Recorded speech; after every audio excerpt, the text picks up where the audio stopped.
Now that 13.10 has been out for a few days, we have a much better idea of how the meta is shaping out. Lots of our predictions from pre-patch tier list have played out, but inevitably there are also a ton of new trends to discuss that we did not originally expect. With the help of our challenger players and analyzing the most recent data, we are set to bring you guys the updated tier list for patch 13.10. And remember, if you want to improve fast and get the rank you've always wanted, then go to SkillCapped.com. Stop wasting your time grinding thousands of games only to see no progress. With SkillCapped, you'll uncover the secrets to climbing ranks fast that only take a few minutes to learn and can be immediately applied in your next game. The best part? It's completely risk-free to try, as you're kept safe with our rank up insurance. If you don't significantly improve while actively using SkillCapped, then you get your money back, no questions asked. So what are you waiting for? Get the rank you've always wanted by clicking the link in the description below. Alright, now back to the video. The biggest winners up in top lane for 13.10 have been Trinity Force users, as the item was buffed and has led to a nice spike in power for a few champs. Gnar is the most obvious one, and as a result of the buffs, we will be moving him up into the top lane A tier. Camille is a bit of a sleeper pick with Trinity right now, and she will be bumped up into our OP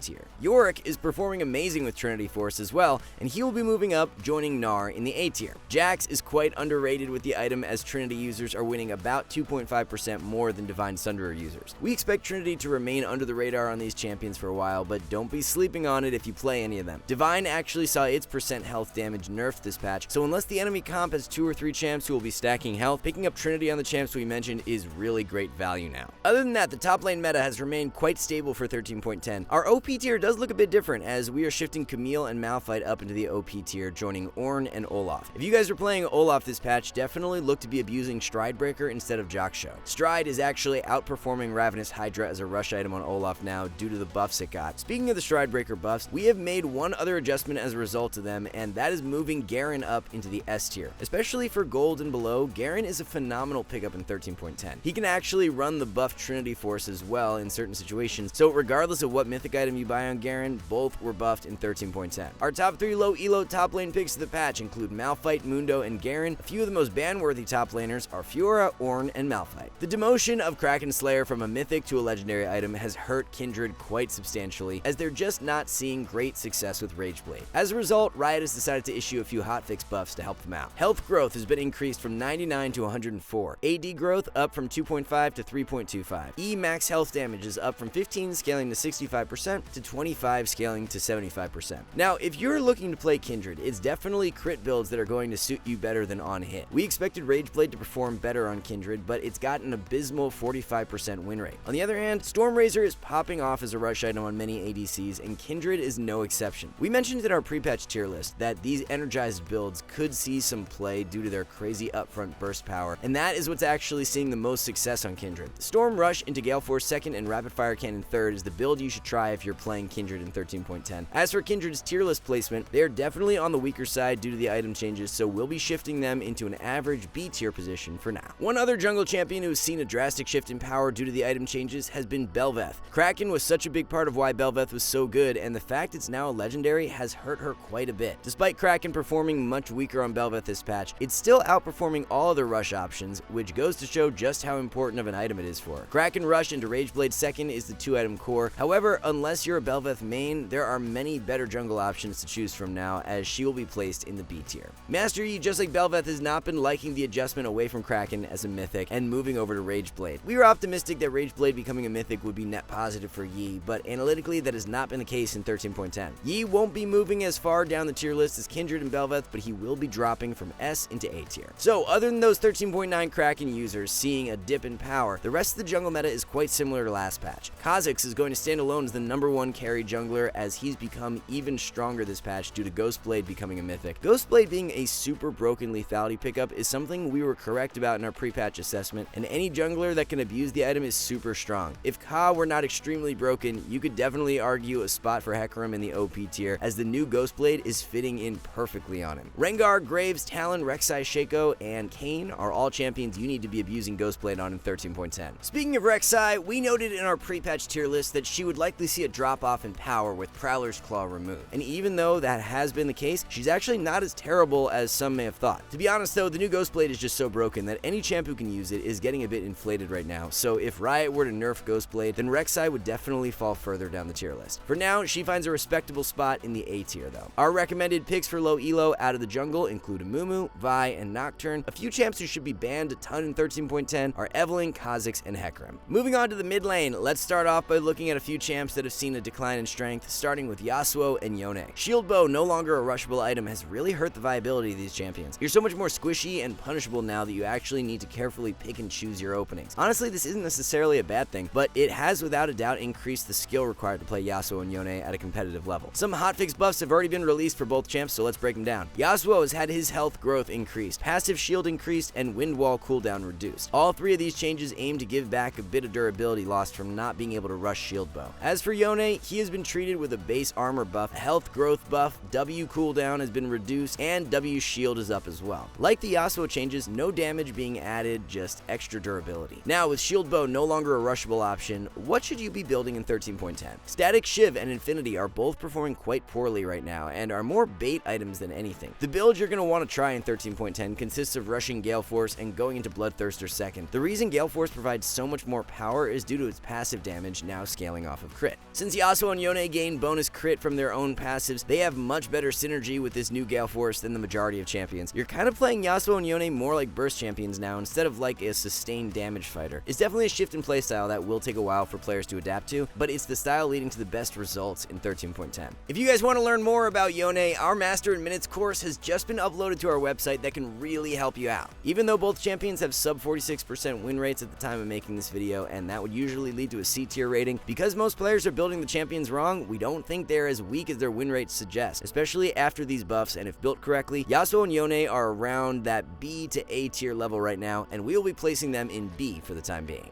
For the mid lane tier list is looking pretty similar to where we had it in pre-patch with a few minor tweaks. OP tier consists of Talon, Ahri, Pantheon, Cassiopeia, and Annie. Those AD mids that can abuse Ghostblade are cut above everyone else right now, especially Pantheon and Talon. We noted in our pre-patch tier list we were skeptical of how Qiyana would perform with the removal of Prowler's dash, but she's doing just fine with Ghostblade, arguably even stronger, and will now be moved up into S tier. Uxin is being dropped out of OP tier as we were not aware when making the pre-patch tier list that his passive shield was actually being nerfed. Originally, it looked like Riot were just adding some AP ratios to his abilities, but they actually nerfed the base passive shield, which has seen him lose a bit of power, and he will be moved back into S tier. Katarina has seen a huge drop in win rate for 13.10 as players are trying to make Rageblade work on her to very little success. Although Kat's win rate is pretty low at around 46%, her power is not that bad if you're building Rocket Belt or Divine Sunderer. Rageblade literally has a 44% win rate as a rush item on Kat, which is dragging her overall win rate down quite substantially. If you're playing Kat optimally, she's not a 44% win rate champ and will be placed in our mid lane A tier. The top 3 low elo picks for the mid lane this patch are Malzahar, Aurelion Sol, and Annie. Best value mid lane bans due to their high play rates and power in meta are Ahri, Zed, and Aurelion Sol. With a plethora of item changes to ADC this patch, there have been many new trends that have emerged, and one ADC coming out on top has been Jhin. There are so many different viable Jhin builds right now, but one item that has become a staple is Stormrazor. Admittedly, we did not see this one coming, as every time Riot has tried buffing Stormrazor in the past, it just never ended up doing anything, but this time, the Stormrazor buffs have turned out incredibly strong. Item is more gold efficient base stat wise, as you're getting 10 more AD in exchange for the item being 300 more gold expensive. The new passive is really where Jhin can benefit a ton though, as the damage proc now has a 65% total AD ratio, while before it was just a flat amount. As we all know, Jhin loves to stack AD, so Storm passive scales much better into the late game. The passive also grants a movement speed proc now instead of a slow, which is really nice for an ADC like Jhin who lacks a gap closer. It's still really up in the air as to what the best competitive build is for Jhin, but here are a few you can try out. Storm Rush is viable going into either Gale Force or Infinity Edge second. You can also delay Stormrazor until second, rushing Gale Force if you need the mobility to fend dive champs off early on. Infinity Edge is going to work best against beefier comps that lack mobility, while Gale Force is optimal when you require that added kiting power. In regards to Jin's tier list placement, he will be making the jump, moving into the OP tier for 13.10.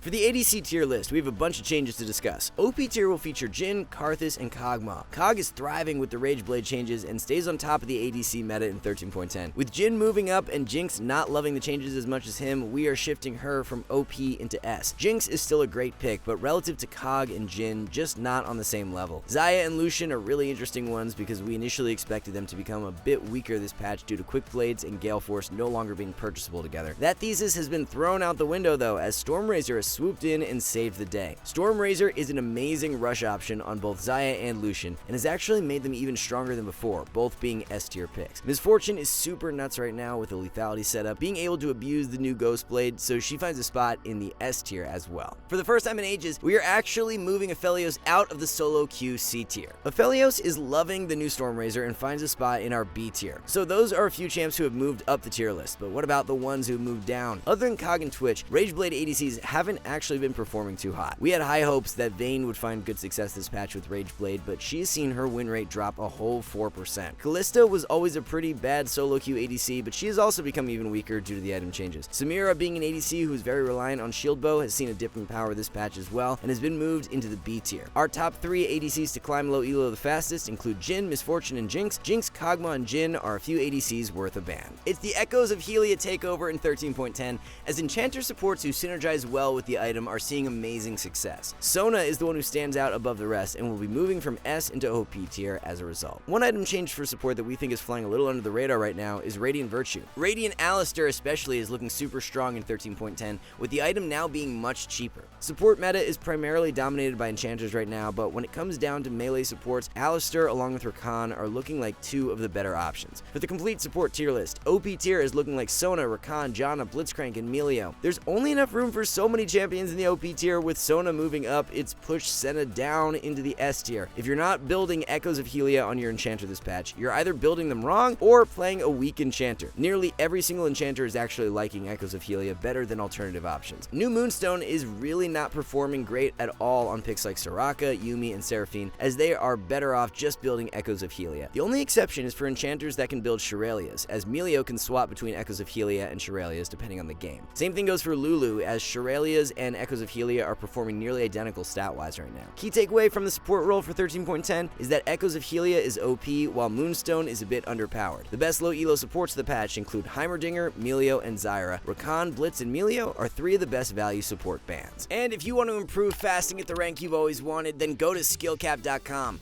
With premium courses for every role and skill taught by the best players, SkillCapped is the perfect platform to help take your game to the next level. Take our wave control course. While you wait for your next game to start, you can learn freezing, fast pushing, slow pushing, bouncing waves, the list goes on, all in just a few minutes to maximize your improvement rate. Or maybe you just like seeing your opponent's health go to 0. Then you'll love our trading course. We even have a skill test at the end so you can see how good you really are. Players just like you are leaving 5-star reviews and raving at how helpful they are. That's not all we offer though, as every week we release 10 brand new Smurf commentaries where a challenger player teaches you how to climb out of the exact rank you're stuck in. If you're looking for something more personal instead, then we got you covered with one-on-one coaching from our trained challenger experts. All this seemed too good to be true? Well, don't worry, we're backed by a rank up guarantee. If you don't significantly improve while actively using SkillCapped, then you get your money back, no questions asked. So what are you waiting for? Click the link in the description below and get the rank you've always wanted. So that's going to wrap everything up for our mid-patch 13.10 tier list update. Thank you all so much for watching, good luck in solo queue, and we'll see you back soon.